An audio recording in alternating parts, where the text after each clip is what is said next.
Tani më pasojat janë dy. Mund të themi atë në dy rrafshe, në rrafshin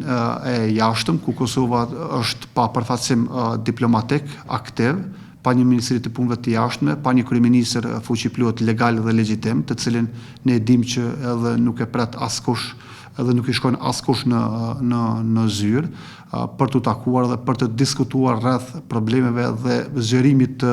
Kosovës në arenën ndërkombëtare. Në ndërkohë, në rrafshin e brendshëm, Kosova është duke qalu veçanërisht tek përfaqësimi ose te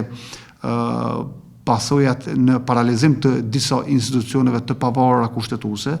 siç është Komisioni i Pavarur për Media, Bordi i RTK-s, disa antarë në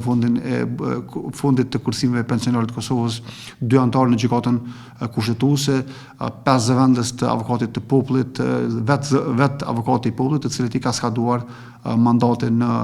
shtator të këtij viti. Në anën tjetër, edhe tek një rrafsh tjetër që mund ta ndajmë në dy aspekte, në aspektin financiar të jashtëm, ku Kosova ende nuk ka marrë asnjë të holl, asnjë para euro nuk ka marrë nga Bashkimi Evropian, nga plani i rritjes në shumën prej 800 diçka milion euro. Në ndërkohë, ne tani më kemi hyrë në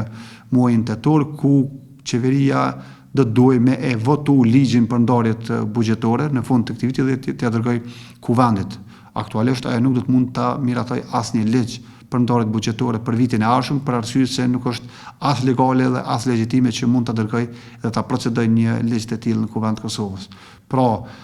pasoja politike, diplomatike edhe financiare të cilat barrën e kësaj rëndese do ta përjetojnë më shumë qytetarët e sa klasa politike aktuale në vend. Kërkesa e Shteteve të Bashkuara të Amerikës edhe e Bashkimit Evropian dhe aktorëve të tjerë ndërkombëtar ka qenë që Kosova të themeloj, të formoj kuvendin më shpejt, të konstituoj pra, dhe ta formoj një qeveri të re, e cila do t'i përgjigjet kërkesave aktuale, rajonale edhe globale, duke përfshirë çështjet e sigurisë. Ndërkohë Kosova nuk i është përgjigjur me precizitet dhe kur i është përgjigjur,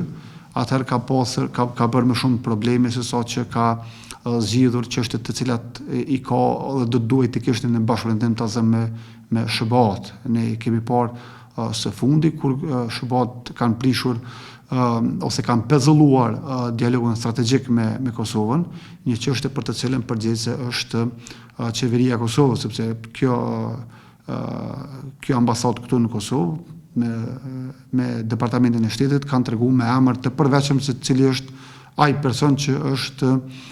duke e minuar, duke e cënuar këtë proces. Vetë kryeministri Kurti, i cili nuk është duke e bërë hesap një marrëdhënie për të cilën